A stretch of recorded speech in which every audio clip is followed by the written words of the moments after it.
Behind that innocent face was a monster. I would give my life for Austin. I loved him a lot. Dylan Shoemaker was hiding a secret that his tears revealed. I didn't mean to kill Austin. Actually, I really didn't. Face the judge. I really think I did that. I didn't mean to hurt him. The 16-year-old had committed a heinous crime that turned him into one of the top stories in the press. Dylan had murdered his girlfriend's infant son because he wouldn't stop crying. The child was crying, but in fact, there's no explanation for why anyone would strike a child like that. In a fit of rage, he decided to hit the child to shut him up, causing several contusions that led to his death.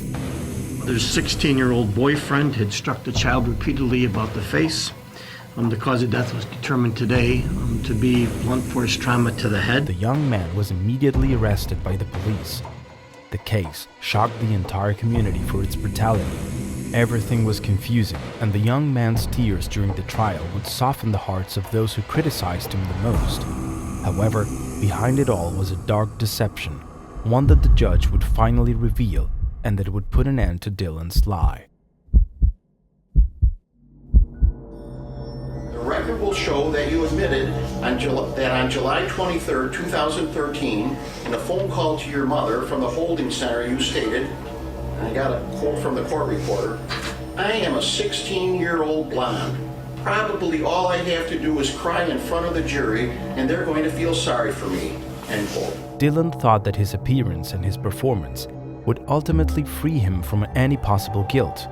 Even though he was already recognized as the murderer, in his head, he thought that tears would save him from a harsher sentence. I can't take back what was done. I wish I could. I would give my life for Austin. I loved him a lot. The evidence that weighed heavily on Dylan's guilt was too concrete and left no room for misinterpretation. Yet, despite this, his family refused to believe what had happened. For the Shoemakers, the young man was still innocent. He's my baby brother. Like, he can't do this. It's not. There's no way. I still don't believe it. Of course, no one could really believe what had happened. Little Austin had lost his life in the worst way at the hands of a young man who didn't know how to control his anger. Dylan himself understood that what he had done was one of the most perverse brutalities that can be committed. He's very distraught over what he's accused of and what he believes happened. So that was apparent from just looking at him and interacting with him. Did he confess? He gave a statement. That's as far as I'll go. Ultimately, Dylan would receive the harshest sentence. He had shown no mercy to his girlfriend's son, and justice would have no mercy for him. The atrocity committed by the 16-year-old is atrocious, and it's even more painful that he wanted to pass it all off as an accident.